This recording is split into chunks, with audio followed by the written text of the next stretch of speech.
I'll introduce myself as we go through basic bookkeeping. As I said, I'm Trevor Edwards. I'm going to be using fairly straightforward, simple language because my role is as a leadership development coach. So my job is to work with people in business and basically help them understand a lot of the areas around business. Here are some areas for you to think about that may be useful to you and help you understand the bookkeeping function. Whatever you are, whatever your business entity, you are required by law to keep your paperwork for the current year and the previous 5 years.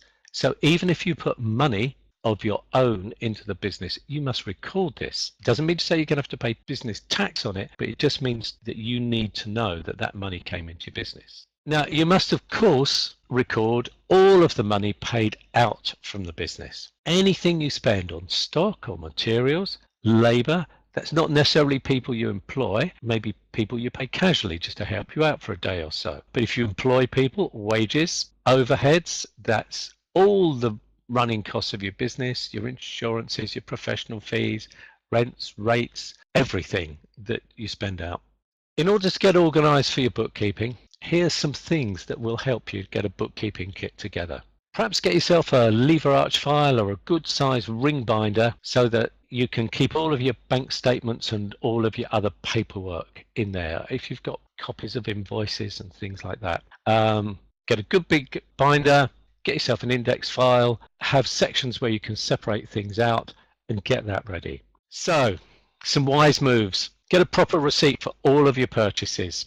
VAT receipt if you're VAT registered. Make sure you keep a written record of all items of expenditure. And that's especially if you can't get a receipt, maybe parking meters or tolls or something like that. Make a note, whether it's in your diary, a separate piece of paper, the date, where you were going, why you were going there for business purposes, and how much it was. So you've got a written record of everything. If you get paid cash, written records of all the money paid to you. I'd suggest you update your accounts, if not daily, certainly weekly. If you leave them any longer, it'll become a problem. Really, what you're looking at is money in and money out. How much money comes in? Where did it come from? Is it sales or is money you put in yourself? Who paid you? When did it come in? And in terms of money out, pretty much the same. How much went out? Where did it go? Was it drawings? Was it overheads? Bills you paid? Who did you pay? And when did it go out of your business? Now, even if you've got this, you've got the basis of very simple accounts. If you're VAT registered, only if you're VAT registered, still use the same system. It just looks slightly different in that in terms of income, you will show any sales amount exclusive of the VAT that you've charged. The VAT goes into a separate column on its own because you need to have a record of any VAT that you charged out.